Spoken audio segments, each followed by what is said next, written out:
इसके बाद में इसकी जो नेक्स्ट जो मैकेनिज्म है दैट इज को ट्रांसपोर्ट। को ट्रांसपोर्ट या सह परिवहन। अब इसमें नाम से स्पष्ट है को ट्रांसपोर्ट। को का मतलब यहाँ पर दो अणुओं और आयनों का एक साथ परिवहन होगा। जिस तरह ये अपनी जो लोया कॉलेज है ये को एजुकेशन की कॉलेज है, न तो ये प्योरली गर्ल्स कॉलेज है न ये प्योरली बॉयज़ कॉलेज है, जहाँ पर बॉयज़ और गर्ल्स दोनों स्टडी करते हैं, इसलिए को एड कॉलेज है।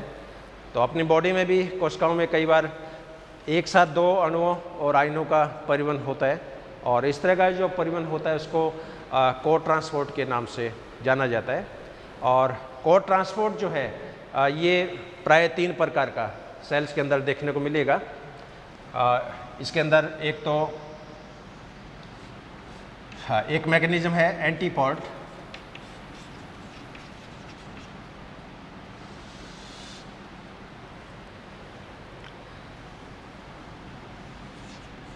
एक मैकेनिज्म है सिम्पोर्ट।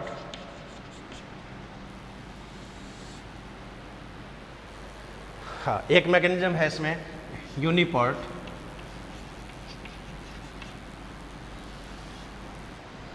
अब ये जो तीनों जो मैकेनिज्म है, तीनों के अंदर जो ट्रांसपोर्टर मॉलिक्यूल्स हैं उनको भी अलग अलग टर्मिनोलॉजी से यहाँ पर रिप्रेजेंट किया जाता है।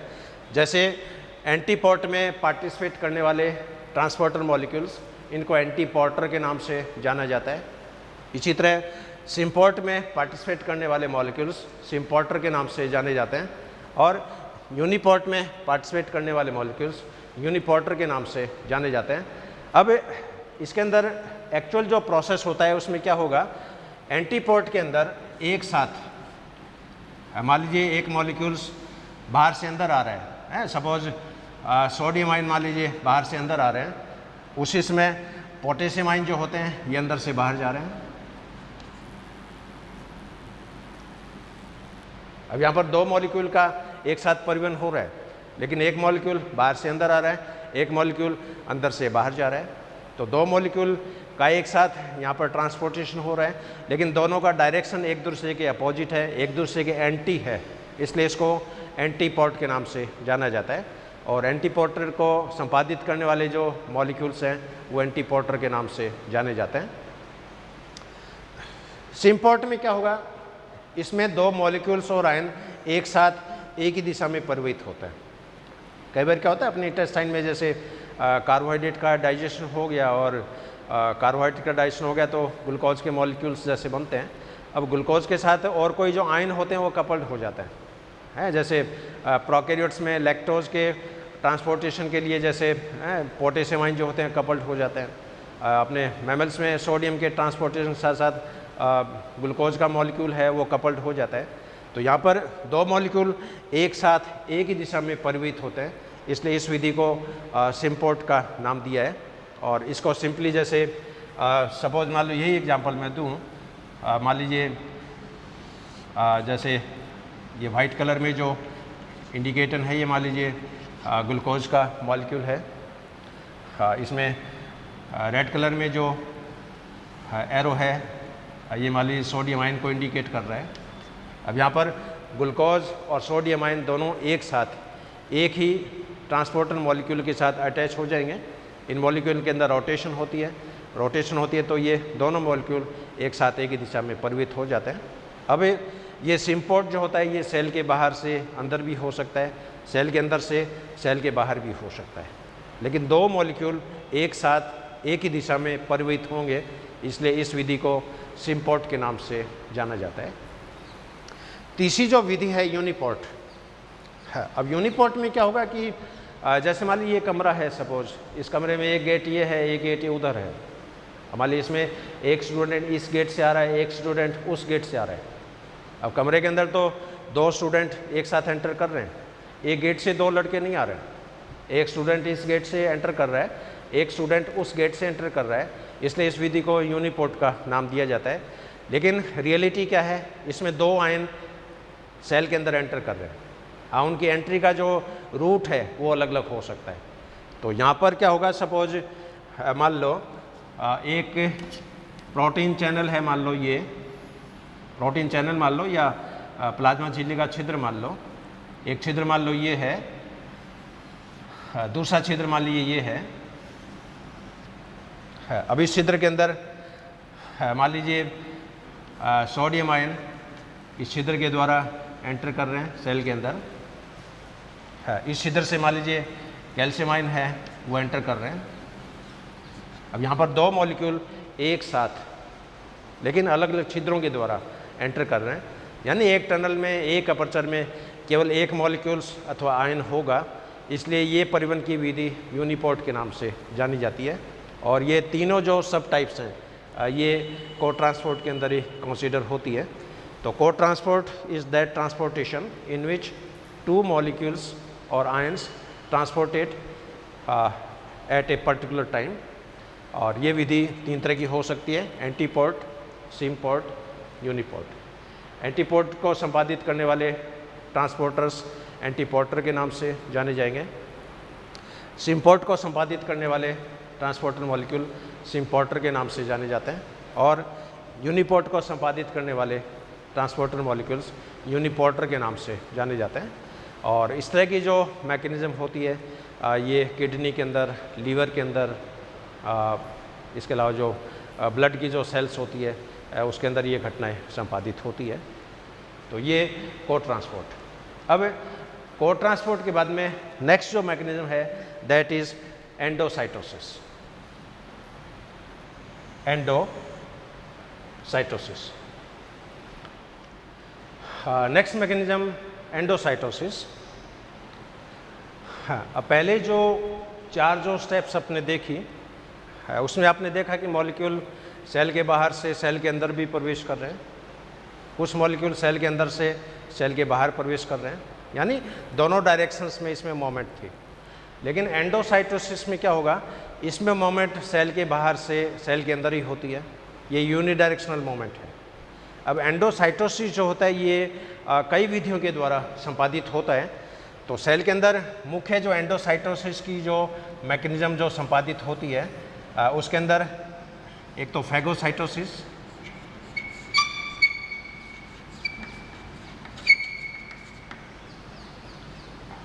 Pinocytosis,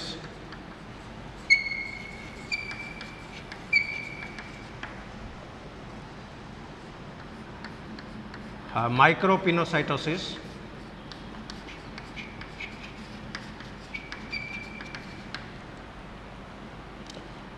receptor mediated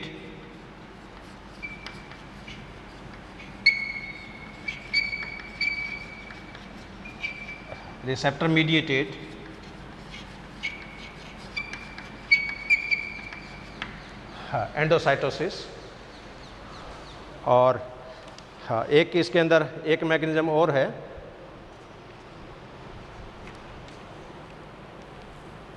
that is रोडोफियोसाइटोसिस।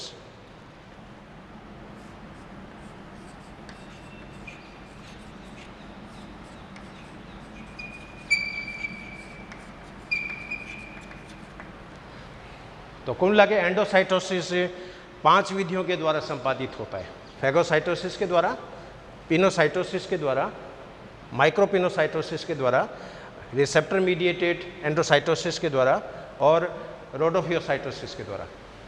इन सभी की मैं एक एक मैकेनिज्म आपको एक्सप्लेन करके जैसे बताऊंगा विथ सूटेबल डायग्राम।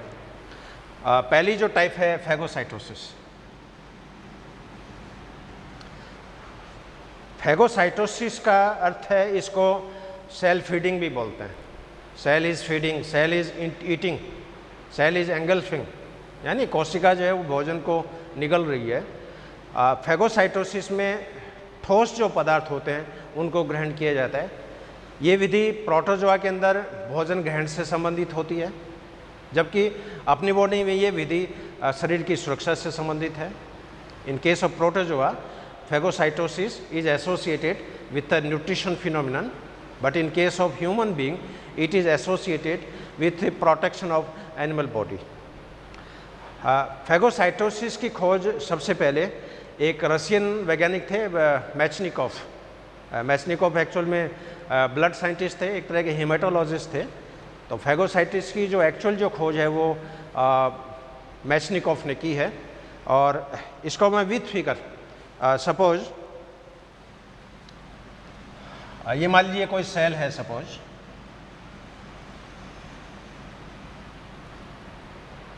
सेल की सेल मेम्ब्रेन,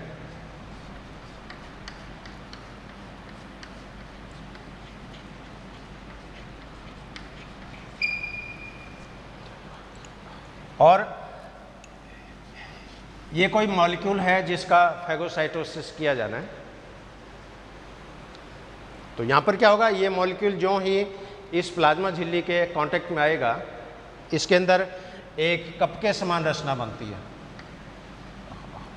और इस कप को फूड कप के नाम से जाना जाता है। It is called as food cup. और इस फूड कप में जिस मॉलिक्यूल का फैगोसाइटोसिस किया जाना है वो इस फूड कप के अंदर एंटर करता है। इसके बाद में इस फूड कप के जो फोल्ड है, ये दोनों फोल्ड एक दूसरे की तरफ अप्रोच करेंगे। और इसकी जो प्लाज्मा झिल्ली होती है ये आपस के अंदर फ्यूज हो जाएगी। फ्यूजन के बाद में ये रचना प्लाज्मा झिल्ली से सेपरेट हो जाती है।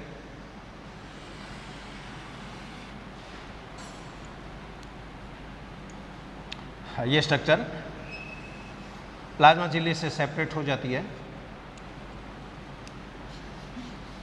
अब ये फूड पार्टिकल्स चारों तरफ से प्लाज्मा झिल्ली के द्वारा घिर गया है। इस प्रकार ये जो रचना बनती है इसे फैगोसोम के नाम से जाना जाता है। अब इस सीक्वेंस में आप देख रहे हो सेल की प्लाज्मा झिल्ली के बाहर वो मॉलिक्यूल है जिसका फैगोसाइटोसिस किया जाना है।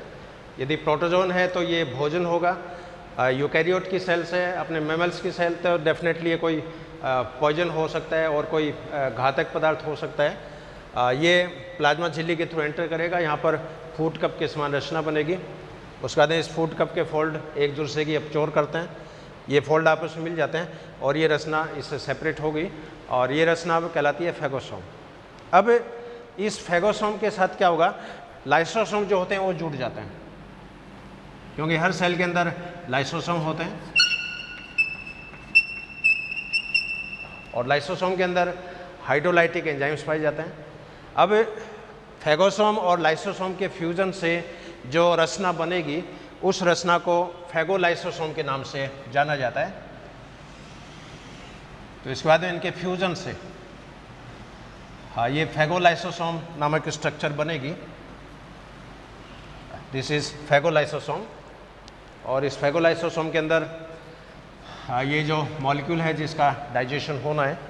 अब यहाँ क्या होगा, इस लाइसोसोम के जो एंजाइम होते हैं ये एंजाइम इस फूड पार्टिकल्स को डाइजेस्ट करेंगे। हो सकता है ये फूड पार्टिकल्स कार्बोहाइड्रेट हो सकता है ये प्रोटीन हो सकता है ये लिपिड हो सकता है ये न्यूक्लिक एसिड्स हो सकता है ये कोई टॉक्सिक पदार्थ हो, क्योंकि लाइसोसोम में लगभग 32 तरह के एंजाइम्स पाए जाते हैं। ये सारे एंजाइम हाइड्रोलेजेज के नाम से जाने जाते हैं। तो जिस तरह का भी फूड पार्टिकल्स है उसको डाइजेस्ट करने वाले एंजाइम सारे इस लाइसोसोम के अंदर मौजूद है। अब इस डाइजेशन के साथ साथ क्या होगा, इस स्ट्रक्चर में साइक्लोसिस भी होता है। तो ये जो फैगोलाइसोसोम है ये जो डाइजेशन होगा इसके अंदर सेल के अंदर साइक्लोसिस होता रहता है, चक्रण होता रहता है। जो साइक्लोसिस होता है पचा हुआ जो पदार्थ होता है वो साइटोप्लाज्म में डिफ्यूज होता जाता है और जो साइक्लोसिस होगा इसकी साइज़ छोटी होती जाती है, धीरे धीरे ये साइज़ में रिड्यूस्ड होती जाती है और जब पूरा डाइजेशन हो जाएगा तो लास्ट में फिर एक छोटी अवशिष्ट रचना बनती है जिसको रेजिडुअल बॉडी के नाम से जाना जाता है, रेजिडुअल बॉडी या अवशेषिकाएँ। अब ये रेजिडुअल बॉडी जो होती है ये दूसरी तरफ प्लाज्मा झिल्ली के साथ ये फ्यूज हो जाती है और इसका जो वेस्ट प्रोडक्ट जो होता है वो शरीर के बाहर निष्कासित हो जाता है, सेल के बाहर निष्कासित हो जाता है। तो ये एक सिंपल प्रोसेस है फैगोसाइटोसिस का। तो phagocytosis is that process in which solid food particles enter into the cell through plasma membrane, और इसकी खोज मेसनिकोफ ने की थी। प्रोटोजोन्स में ये विधि भोजन ग्रहण करने से संबंधित हैं, जबकि अपने मैमल्स के केस में ये शरीर की सुरक्षा से संबंधित है, क्योंकि अपनी बॉडी में बाहर से एंटीजन्स प्रवेश करते रहते हैं, विषाक्त पदार्थ एंटर करते रहते हैं, बैक्टीरिया एंटर करते रहते हैं, तो इन सभी को डिस्ट्रॉय किया जाता है, यहाँ पर नष्ट किया जाता है, और शरीर की सुरक्षा प्रणाली में, इम्यून सिस्टम में इन सेल्स का उपयोग होता है। विशेषकर ब्लड की जो न्यूट्रोफिल्स होती है, मैक्रोफेज सेल्स होती है, हिस्टियोसाइट सेल्स होती है, उनके अंदर फैगोसाइटोसिस की परिघटना जो होती है वो पाई जाती है। अब सेकंड जो इसका मैकेनिज्म है दैट इज़ पिनोसाइटोसिस। अब फैगोसाइटोसिस में जहाँ सॉलिड पदार्थों को ग्रहण किया जाता है, पिनोसाइटोसिस के अंदर तरल पदार्थों को ग्रहण किया जाता है, इसलिए इसको सेल इज ड्रिंकिंग के नाम से भी इसको प्रेफर किया जाता है। सॉलिड फूड पार्टिकल्स ग्रहण कर रहे हैं, इसका मतलब cell is feeding, cell is engulfing, कोशिका निकल रही है, कोशिका भोजन खा रही है। लेकिन यहाँ पर क्या होगा, सेल इज ड्रिंकिंग, कोशिका यहाँ पर पानी पी रही है। अब पिनोसाइटोसिस की जो मैकेनिज्म है ये भी लगभग फैगोसाइटोसिस के जैसी होती है, लेकिन थोड़ा डिफरेंस मिलेगा, क्योंकि कई बार छोटी सेल होती है, कई बार बड़े आकार की सेल्स होती है।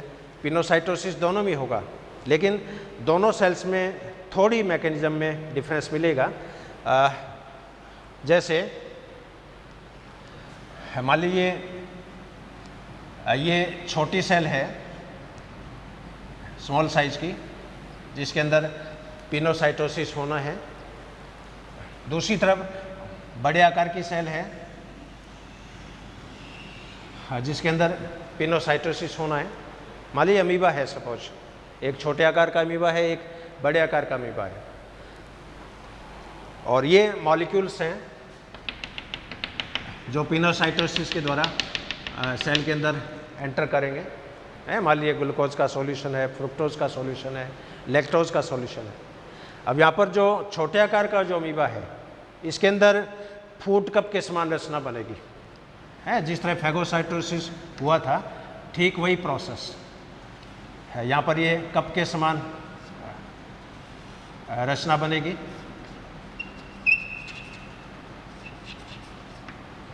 इस कप के समान रचना में ये लिक्विड मॉलिक्यूल्स जिसको ग्रहण किया जाना है वो इसके अंदर एंटर करेगा। इस फूड कप के जो फोल्ड हैं ये आपस में मिल जाएंगे।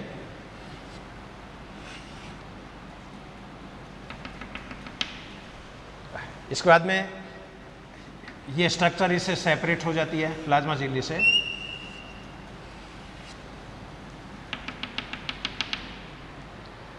अब यहाँ पर ये जो रचना बनी, इस रचना को पिनोसोम के नाम से जाना जाता है। It is called as pinosome है। यहाँ पर इस रचना को नाम दिया था फैगोसोम, यहाँ पर इस स्ट्रक्चर को बोलेंगे पिनोसोम।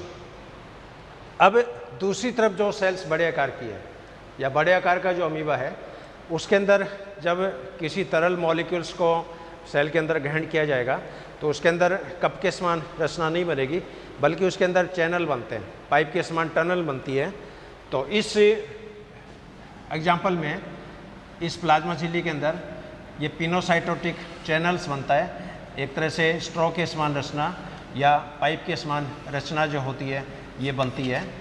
इसको पिनोसाइटोटिक चैनल के नाम से जाना जाता है, और इस चैनल के थ्रू ये जो लिक्विड मॉलिक्यूल है ये इसके अंदर एंटर करता है। अब ये मॉलिक्यूल जो ही सेल के अंदर रिलीज होगा, वहाँ पर ब्लेबिंग का एक्शन होता है, ब्लेबिंग का एक्शन होता है। और ब्लेबिंग का जब एक्शन होगा तो ये छोटी छोटी पिनोसाइटोटिक वेसाइकल्स यहाँ पर बनती है, या छोटे छोटे पिनोसोम्स यहाँ पर बनते हैं।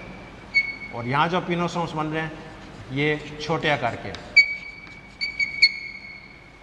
अब यहाँ क्या होगा, ये जितने भी छोटे आकार के जो पिनोसोम्स बने, इन सभी का आपस में फ्यूजन हो जाता है, आपस में एग्रीगेशन हो जाता है, और इनके फ्यूजन के द्वारा फिर एक बड़े आकार का पिनोसोम जो होगा वो यहाँ पर डेवलप हो जाएगा। अब इस पिनोसोम के साथ लाइसोसोम अटैच होगा। तो इस पिनोसोम के साथ लाइसोसोम जो होता है ये अटैच होता है, और लाइसोसोम के फ्यूज़न से जो हाइब्रिड जो स्ट्रक्चर बनेगी उसको पिनोलाइसोसोम के नाम से जाना जाता है। That is pinolysosome. Pinosome plus lysosome equal to pinolysosome. अब लाइसोसोम के एंजाइम इस पिनोसोम में जो फूड मॉलिक्यूल्स हैं उनको ये डाइजेस्ट करेंगे, और आगे का प्रोसेस वही है सेम। यहाँ पर जैसे फैगोसोम में लाइसोसोम के एंजाइम इस फूड को डाइजेस्ट कर रहे हैं, यहाँ पर पिनोलाइसोसोम में ये लाइसोसोम इस लिक्विड मॉलिक्यूल्स को यहाँ पर डाइजेस्ट कर रहे हैं। अब जो जो डाइजेशन होगा इसकी साइज छोटी होती जाएगी, लास्ट में ये अपशिष्ट रचना बनती है और ये सेल के बाहर निष्कासित हो जाती है। तो ये पहली जो टाइप थी फैगोसाइटोसिस। तीसरी जो टाइप है, सेकंड टाइप है पिनोसाइटोसिस।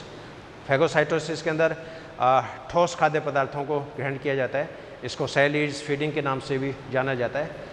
पिनोसाइटोसिस के अंदर तरल पदार्थों को ग्रहण किया जाता है, लेकिन पिनोसाइटिस का प्रोसेस जो होगा वो छोटी सेल में कप बनाते हुए होगा, और बड़े आकार की यदि सेल्स हैं तो उसके अंदर चैनल बनता है, पाइप के समान रचना बनती है, और उस रचना के अंदर ब्लैबिंग होती है, उससे छोटे छोटे ये पिनोसोम्स बनते हैं। वो पिनोसोम लास्ट में फ्यूज होते हैं और बड़े आकार का पिनोसोम जो होता है वो बनता है। अब तीसरी जो टाइप है माइक्रोपिनोसाइटोसिस, इसमें नाम से स्पष्ट है माइक्रो। अब यहाँ पर माइक्रोपिनोसाइटोसिस का जो प्रोसेस होगा वो भी इसके जैसा ही है, लेकिन फ़र्क क्या होगा, यहाँ पर जो पिनोसोम्स बनती है वो 650 एंगस्ट्रॉम डायमीटर की होती है, यानी जो पिनोसोम बनती है बहुत ही सूक्ष्म आकार की होती है, उनको माइक्रोस्कोप के बिना आप देख नहीं सकते। तो यहाँ पर जो पिनोसोम्स बनती है उन पिनोसोम की साइज 650 एंगस्ट्रॉम के आसपास होती है, और बहुत छोटे आकार की पिनोसोम्स बनने के कारण इसको माइक्रोपिनोसाइटोसिस का नाम दिया गया है। और इसके बाद है रिसेप्टर मीडिएटेड एंडोसाइटोसिस, ये बहुत ही इंटरेस्टिंग एस्पेक्ट है। Next mechanism receptor mediated endocytosis. अब इसमें नाम से स्पष्ट है कि यहाँ पर जब मॉलिक्यूल सेल के अंदर प्रवेश करेंगे वो प्लाज्मा झिल्ली में उपस्थित रिसेप्टर साइट के थ्रू एंटर करेंगे। तो कई बार सेल में कुछ विशेषाकार के मॉलिक्यूल हैं, उनकी एंट्री स्पेशल पॉइंट्स के द्वारा ही होती है, और उन स्पेशल जो पॉइंट होते हैं वहाँ पर रिसेप्टर मॉलिक्यूल्स प्रेजेंट रहते हैं। विशेषकर जैसे इंटेस्टाइन में जो लिपिड मॉलिक्यूल्स जैसे होते हैं, तो कुछ लिपिड मॉलिक्यूल का जो अवशोषण होता है वो LDL के रूप में होता है, यानी लो डेंसिटी लिपिड के रूप में होती है। जैसे मान लीजिए ये LDL के मॉलिक्यूल है, लो डेंसिटी,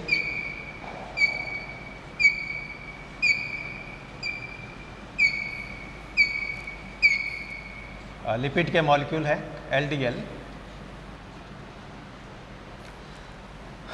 अब इस LDL के रिसेप्टर जो होते हैं ये सेल की प्लाज्मा झिल्ली में प्रेजेंट हैं। ये मान लीजिए सेल मेम्ब्रेन,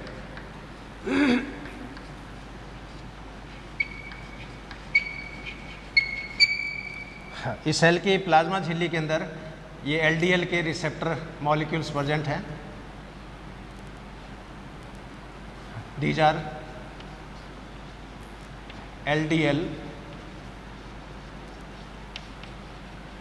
रिसेप्टर।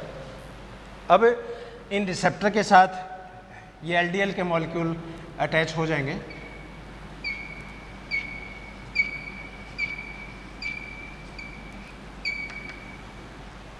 अब LDL रिसेप्टर्स जो है इसमें भीतर की तरफ क्लैथ्रिन प्रोटीन्स होती है,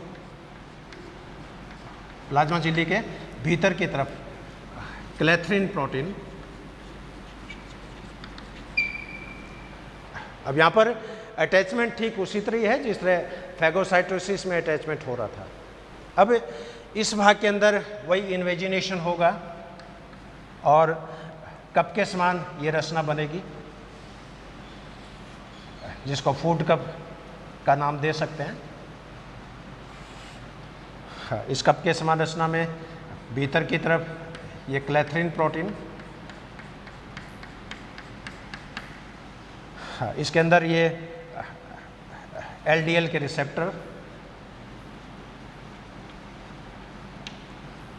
और ये लो डेंसिटी लिपिड ये इसके अंदर आ गई है। अब इनके फोल्ड जो होंगे वो फ्यूज हो जाएंगे और इनके फ्यूजन से फैगोसोम के समान ये रचना बनेगी। लेकिन ये जो फैगोसोम के समान जो रचना है इसमें क्या होगा, क्लैथरीन प्रोटीन का आवरण है बाहर की तरफ और भीतर की तरफ इसमें LDL रिसेप्टर है।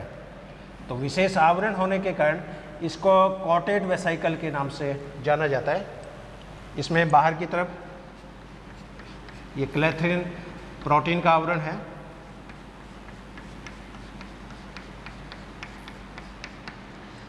इसमें भीतर की तरफ ये LDL रिसेप्टर है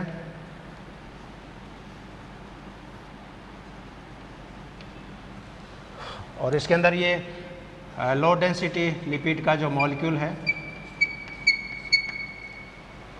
अब यहाँ पर ये जो स्ट्रक्चर है ये नॉर्मल फैगोसोम से थोड़ी डिफरेंट है, क्योंकि फैगोसोम में जो प्लाज्मा झिल्ली होती है उसमें कोई रिसेप्टर मॉलिक्यूल्स नहीं पाए जाते हैं, लेकिन इस प्लाज्मा झिल्ली में भीतर की तरफ LDL रिसेप्टर हैं और इसके बाहर ये क्लैथरीन प्रोटीन्स है। तो क्लैथरीन प्रोटीन का आवरण होने के कारण इसको कॉटेड वेसाइकल के नाम से जाना जाता है। It is called as coated vesicle. अब इस स्ट्रक्चर के साथ लाइसोसोम अटैच होगा। तो कॉटेड वेसाइकल के साथ लाइसोसोम जो होता है वो इसके साथ अटैच होगा। ये मान लीजिए कॉटेड वेसाइकल, और कॉटेड वेसाइकल के चारों तरफ ये क्लैथरीन प्रोटीन, इसके अंदर ये LDL रिसेप्टर और इसके सेंटर में ये LDL के मॉलिक्यूल। अब इस कॉटेड वेसाइकल के साथ लाइसोसोम जो होगा वो इसके साथ अटैच होता है। This is lysosome. अब लाइसोसोम इस लो डेंसिटी लिपिड को डाइजेस्ट करेगा। जो जो इसका डाइजेशन होता है, क्लैथरीन प्रोटीन जो होते हैं ये सेल के अंदर फ्री हो जाते हैं, क्लैथरीन प्रोटीन रिमूव हो जाएंगे और लास्ट में जो इसकी जो खाली जो खोखा बचेगा प्लाज्मा झिल्ली का, उसका वापस रिसाइकिल हो जाता है, क्योंकि प्लाज्मा झिल्ली में LDL रिसेप्टर्स हैं, उनकी संख्या निश्चित होती है, इसलिए इनकी रिसाइकलिंग होती रहनी चाहिए, इनका पुनर्चक्रण जो होता है वो चलते रहना चाहिए। तो लो डेंसिटी लिपिड का जब डाइजेशन हो जाएगा तो डाइजेशन होने के बाद में LDL रिसेप्टर्स जो होते हैं ये रिसेप्टर वापस प्लाज्मा झिल्ली के साथ जाके ये फ्यूज हो जाते हैं और ये LDL रिसेप्टर के मॉलिक्यूल्स वापस प्लाज्मा झिल्ली के अंदर ये समाकलित हो जाते हैं और ये इनका रिसाइकलिंग का प्रोसेस ये निरंतर चलता रहता है और लास्ट में LDL के जो रिसेप्टर्स थे ये रिसेप्टर वापस प्लाज्मा झिल्ली के अंदर ये एस्टेब्लिश हो जाता है। तो ये रिसेप्टर मीडिएटेड एंडोसाइटोसिस। तो इंटेस्टाइन के अंदर लिपिड मॉलिक्यूल का जब अवशोषण होता है उस अवशोषण में इस विधि का उपयोग किया जाता है। इसको मैं एक बार थोड़ा एक्सप्लेन कर दूं। लिपिड का एब्जॉर्प्शन लो डेंसिटी लिपिड के रूप में होता है। लो डेंसिटी लिपिड के रिसेप्टर जो होते हैं LDL रिसेप्टर्स, ये सेल की प्लाज्मा झिल्ली में बाहर की तरफ लोकेट हैं और इस LDL रिसेप्टर के जस्ट नीचे क्लैथरीन प्रोटीन्स का आवरण होता है। क्लैथरीन प्रोटीन मॉलिक्यूल यहाँ पर अटैच रहते हैं। इसकी जो एंट्री होती है वो फैगोसाइटोसिस की तरह होती है। इसके अंदर फूड कप बनता है। फूड कप जो होता है लास्ट में फ्यूज हो जाता है और यहाँ पर ये फैगोसोम के समान रचना बनती है। लेकिन इस फैगोसोम नामक इस रचना में बाहर की तरफ क्लैथरीन प्रोटीन का आवरण है, इसमें भीतर की तरफ LDL रिसेप्टर्स हैं, इसलिए इसको कॉटेड वेसाइकल्स बोलते हैं। इसको फैगोसोम नहीं बोलेंगे, कॉटेड यानी आवरण है। जैसे दीवार पे कलर का जैसे कोट कर दिया, कलर का आवरण कर दिया, तो इस फेगोसोम की झिल्ली में चारों तरफ क्लेथिन प्रोटीन का आवरण है। आवरण होने से इसको कॉटेड वेसाइकल के नाम से जाना जाता है। इस कॉटेड वेसाइकल के साथ लाइसोसोम अटैच होगा। लाइसोसोम इसको डाइजेस्ट करेंगे। जो डाइजेशन होता है क्लेथिन प्रोटीन साइटोप्लाज्म में फ्री हो जाता है और ये क्लेथिन प्रोटीन वापस प्लाज्मा झिल्ली के नीचे सेल की जो कॉर्टेक्स है, सेल का जो एक्टोप्लाज्म वाला पार्ट है, वहाँ पर ये वापस असेंबल हो जाते हैं और एलडीएल रिसेप्टर का जो वेस्ट जो खोखा बचता है ये वापस रिसाइकिल हो जाता है और प्लाज्मा झिल्ली के साथ जाकर ये अटैच हो जाता है। तो ये ओवरऑल प्रोसेस था रिसेप्टर मीडिएटेड एंडोसाइटोसिस। अब इसकी जो लास्ट जो मैकेनिज्म है, लास्ट स्टेप, दैट इज रोडोफियोसाइटोसिस।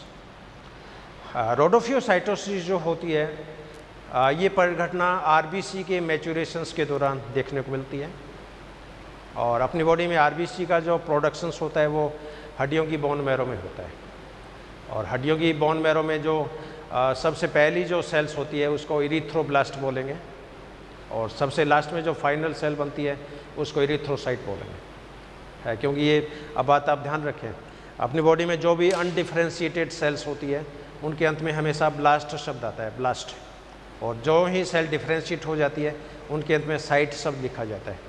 जैसे इरिथ्रोब्लास्ट का इरिथ्रोसाइट में रूपांतरण, मेलेनोब्लास्ट का मेलेनोसाइट में रूपांतरण, हिस्टियोब्लास्ट का हिस्टियोसाइट में रूपांतरण। तो जितनी भी अनडिफ्रेंशिएटेड सेल होगी उनके अंत में ब्लास्ट शब्द आएगा और जितनी भी डिफ्रेंशिएटेड सेल है उनके अंत में साइट शब्द लिखा जाता है।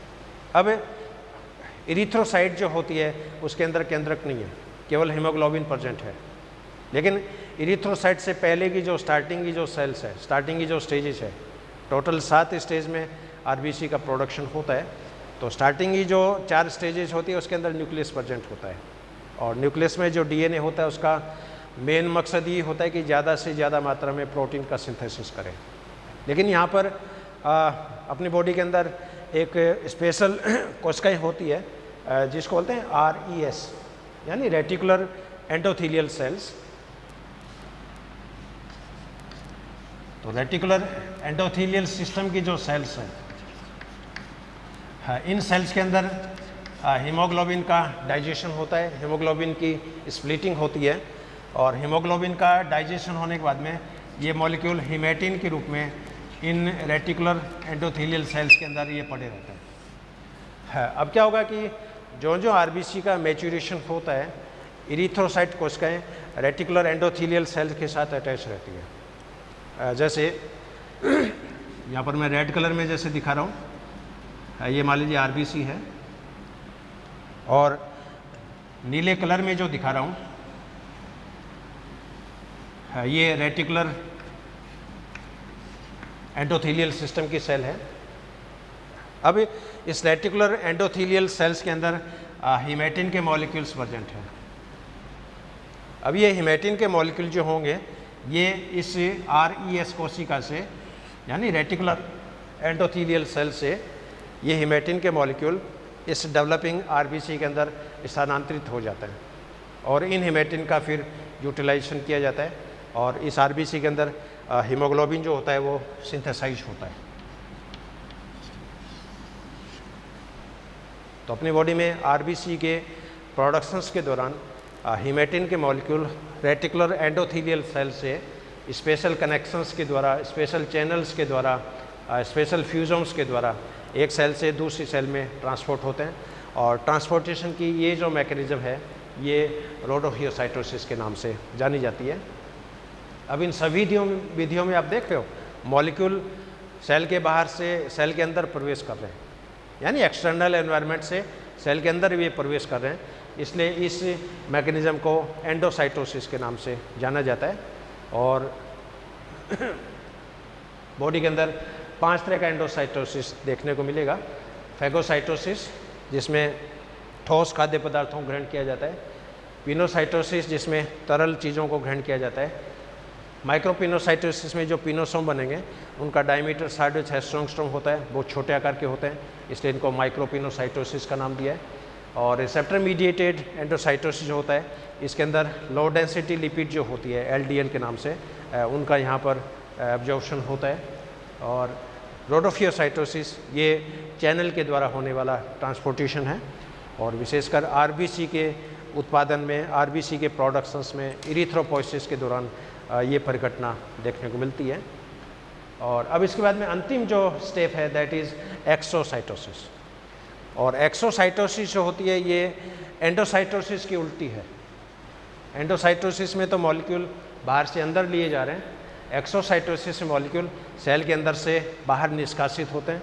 और इसको कई बार यही बोलते हैं कि सेल इज़ वॉमिटिंग, यानी कोशिका उल्टी कर रही है। यहाँ पर कई इंटरेस्टिंग शब्द आ रहे हैं, सेल इज़ ड्रिंकिंग, कोशिका पी रही है यानी पिनोसाइटोसिस, कोशिका निगल रही है, सेल इज़ एंगल्फिंग यानी फैगोसाइटोसिस, सेल इज़ वॉमिटिंग, कोशिका उल्टी कर रही है यानी दैट इज़ एक्सोसाइटोसिस। क्योंकि बॉडी में कई सेल है जिसमें सिक्रीशन का प्रोसेस होता है, जैसे अपने स्किन में पसीने की ग्रंथियाँ हैं, इससे जैसे पसीना निकलता है, आँखों में जो आंसू की ग्रंथियाँ हैं उससे आंसू निकलते हैं, स्तन ग्रंथियों के अंदर मेमरी ग्लैंड्स होती है उससे मिल्क निकलता है। ये सारी सिक्रीशन की प्रोसेस है और सिक्रीशन की जितनी भी इवेंट होती है वो सारी एक्सोसाइटोसिस के द्वारा होती है। लेकिन ये जो एक्सोसाइटोसिस होगा ये पैक फॉर्म में होगा यानी पैकिंग के द्वारा, और विशेषकर गोल्जी बॉडीज़ के द्वारा संपादित होने वाला ये कार्य है। तो लास्ट जो मैकेनिज्म है इस पर मैं आपसे डिस्कस करूँगा, एक्सोसाइटोसिस। अंतिम ट्रांसपोर्टेशन के मैकेनिज्म दैट इज़ एक्सोसाइटोसिस। अब एक्सोसाइटोसिस में नाम से स्पष्ट है कि इसमें जो मॉलिक्यूल्स होते हैं वो सेल के अंदर से सेल के बाहर की तरफ स्रावित होते हैं, उत्सर्जित होते हैं और ये पैक फॉर्म के अंदर एक्सक्रीट होंगे। और इसके अंदर मेनली गोल्जी बॉडीज़ का रोल होता है, क्योंकि गोल्जी बॉडीज़ है वो एक तरह से सेल की एक तरह से पैकिंग इंडस्ट्री है, एक तरह से पैकिंग फैक्ट्री है।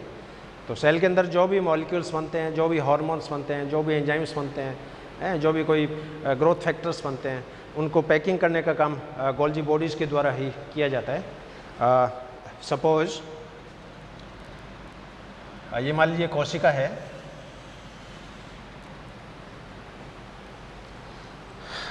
इस कोशिका के अंदर ये गोल्जी बॉडीज़ हैं,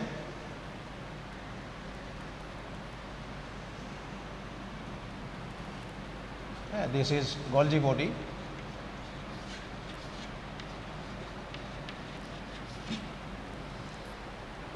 अब गोल्जी बॉडी में जो भी मॉलिक्यूल्स हैं, मान लीजिए स्टीरॉयड हार्मोन है, लिपिड है कोई, इसका मतलब इसका संश्लेषण अंतःप्रदेवी जालिकाओं के द्वारा हो रहा है।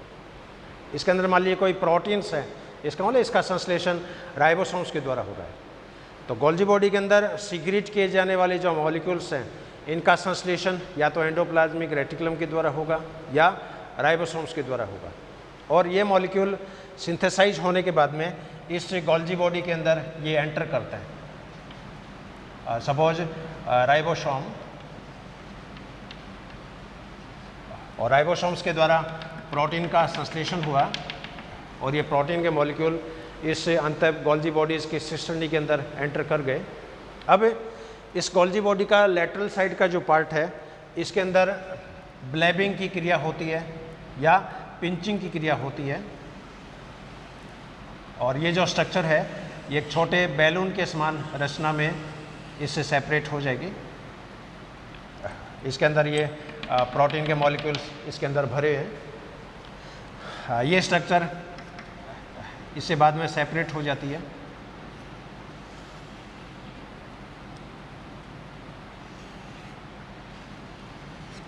अब इसके अंदर ये प्रोटीन का मॉलिक्यूल या लिपिड का मॉलिक्यूल या जिस मॉलिक्यूल का सिक्रीशन किया जाना है वो इसके अंदर पैक हो गया प्लाज्मा झिल्ली के द्वारा, यानी गोल्जी बॉडी की झिल्ली के द्वारा। अब ये स्ट्रक्चर क्या होगा, इस सेल की प्लाज्मा झिल्ली के साथ जाके फ्यूज हो जाएगी। ये मान लो इस सेल की प्लाज्मा झिल्ली, इस प्लाज्मा झिल्ली के साथ ये स्ट्रक्चर फ्यूज हो गई और इसके अंदर वो मॉलिक्यूल है जिसका सिक्रीशन किया जाना है। ये सिक्रीशन किए जाने वाले मॉलिक्यूल ग्रोथ फैक्टर के रूप में हो सकते हैं, हार्मोन के रूप में हो सकते हैं, एंटीबॉडीज़ के रूप में हो सकते हैं और किसी पदार्थ के रूप में हो सकते हैं। अब ये स्ट्रक्चर इस प्लाज्मा झिल्ली के साथ फ्यूज हो जाएगी और प्लाज्मा झिल्ली यहाँ पर रप्चर होती है और रप्चर होने के बाद में ये जो मॉलिक्यूल है ये सेल के बाहर रिलीज हो जाएंगे। तो कोशिकाओं से हार्मोन का सिक्रेशन होता है, न्यूरोट्रांसमीटर्स का सिक्रेशन होता है, न्यूरो हार्मोन्स का सिक्रेशन होता है, आंसुओं का स्राव होता है। ये सारी सिक्रेशन की जो मैकेनिज़्म है ये एक्सोसाइटोसिस के रूप में होती है। और इसके अंदर जो ऑर्गेनेल काम में आएंगे उसके अंदर गोल्जी बॉडीज़ का जैसे यूज होता है, अंतःप्रदेश जालिका का यूज होता है, और पैक होने के बाद में ये स्ट्रक्चर सेल मेम्ब्रेन के साथ फ्यूज हो जाएगी और इसके अंदर जो मॉलिक्यूल है वो सेल के बाहर निष्कासित हो जाते हैं। तो यहाँ पर मॉलिक्यूल सेल के अंदर से सेल के बाहर रिलीज हो रहे हैं, इसलिए ये विधि एक्सोसाइटोसिस के नाम से जानी जाती है। तो इसलिए प्लाज्मा झिल्ली का जो मेन जो फंक्शन है वो एक्चुअल में ट्रांसपोर्टेशन है। इसके अलावा और भी कई फंक्शन है, जैसे सेल का रिकॉग्निशन करना है तो प्लाज्मा झिल्ली का रोल है, किसी ऑर्गेन का ट्रांसप्लांटेशन करना है तो प्लाज्मा झिल्ली का रोल है, किसी एंटीजन को डिटेक्ट करना है प्लाज्मा झिल्ली का रोल है, एंटीबॉडीज़ को डिटेक्ट करना है प्लाज्मा झिल्ली का रोल है। और आजकल ये जितनी भी ब्लॉटिंग टेक्निक जो होती है, साउथर्न ब्लॉटिंग है, वेस्टर्न ब्लॉटिंग है, नॉर्थर्न ब्लॉटिंग्स हैं, इसके अलावा मेडिकल साइंस में जो डायग्नोसिस करता है उन डायग्नोसिस में भी इन मॉलिक्यूल्स का यूज किया जाता है, इन टेक्निक्स का यूज किया जाता है।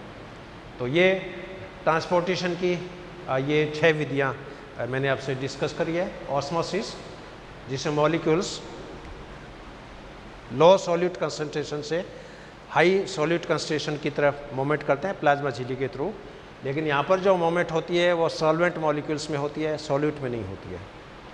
डिफ्यूजन के अंदर मूवमेंट जो होती है वो सॉल्यूट के अंदर होती है, और ये हायर कंसंट्रेशन से लोअर कंसंट्रेशन की तरफ स्वयं की गतिज ऊर्जा के द्वारा परिवहित होते हैं। इसके अंदर पहली जो 2 मैकेनिज्म है इसमें कोई एटीपी का यूज़ नहीं होता है, लेकिन तीसरी जो मैकेनिज्म है एक्टिव ट्रांसपोर्ट, इसमें सॉलिड की मूवमेंट लो कंसंट्रेशन से हायर कंसंट्रेशन की ओर प्लाज्मा झिल्ली के थ्रू एटीपी का उपयोग करते हुए होती है। और को ट्रांसपोर्ट के अंदर क्या होगा, 2 मॉलिक्यूल्स और आयन का एक साथ परिवहन होता है। वो एक डायरेक्शन भी हो सकता है, एंटी डायरेक्शन में भी हो सकता है, और अलग अलग चैनल्स के द्वारा भी हो सकता है। एंडोसाइटोसिस में मॉलिक्यूल्स सेल के बाहर से सेल के अंदर लिए जाते हैं, और एक्सोसाइटोसिस में मॉलिक्यूल्स सेल के अंदर से सेल के बाहर रिलीज होते हैं। तो ये बहुत ही इंटरेस्टिंग एस्पेक्ट है सेल का, और लगभग हर कॉम्पिटिटिव एग्जाम में इसमें डेप्थ वाले क्वेश्चन जो होते हैं वो पूछे जाते हैं। तो बहुत सिंपल लैंग्वेज में मैंने ये जो टॉपिक है आपको एक्सप्लेन करने की कोशिश की है, और मैं आशा करता हूँ कि आपके टॉपिक बहुत अच्छी तरह से समझ में आया होगा। और फिर भी आपके कोई क्वेरी हो, कोई क्वेश्चंस हो, तो आप निसंकोच ईमेल के द्वारा संपर्क कर सकते हैं, व्हाट्सएप के द्वारा संपर्क कर सकते हैं। और ये वीडियो हमारे महाविद्यालय के चैनल पे जैसे अपलोड किया जाएगा, मेरे पर्सनल चैनल पे भी अपलोड किया जाएगा, तो वहाँ पर उस चैनल में आप इस वीडियो को आप देखें, अपने मोबाइल के अंदर, लैपटॉप में इसको डाउनलोड करें, आप शेयर करें, ज़्यादा से ज़्यादा शेयर करें अपने जो साइंस कम्युनिटी है। जो हमारा ये वीडियो बनाने का मेन मकसद ये है कि साइंस कम्युनिटी में नॉलेज जो है वो स्प्रेड हो, क्योंकि इंडिया एक बहुत इमर्जिंग कंट्री है, और आने वाले दिनों में एक क्योंकि इंडियन है वो यूथ से भरा पड़ा है, सबसे ज़्यादा यूथ है तो कहीं वो इंडिया में है, और यहाँ का जो यूथ है वो टैलेंटेड है। तो हमारा मेन मकसद है कि इस नॉलेज को ज़्यादा से ज़्यादा सोसाइटी के अंदर स्प्रेड हो, विशेषकर जो साइंस कम्युनिटी की जो सोसाइटी है। तो इस वीडियो को आप शेयर करें, सब्सक्राइब करें, और आपके जो भी कमेंट्स हों, चाहे वो पॉजिटिव हों चाहे नेगेटिव हो, क्रिटिसिज्म भी हो तो वो भी आप इनबॉक्स में आप लिख सकते हैं, क्योंकि इन वीडियो में कोई भी कमी रही होगी, कोई त्रुटि रही होगी, उनको हम दूर करने की कोशिश करेंगे। और आपने आज का व्याख्यान बहुत ध्यान से सुना, इसके लिए मैं जियोलॉजी डिपार्टमेंट की तरफ से, हमारे लोहिया कॉलेज की तरफ से, मेरी तरफ से I am highly thankful to you. Have a good day, have a great day. Thank you very much.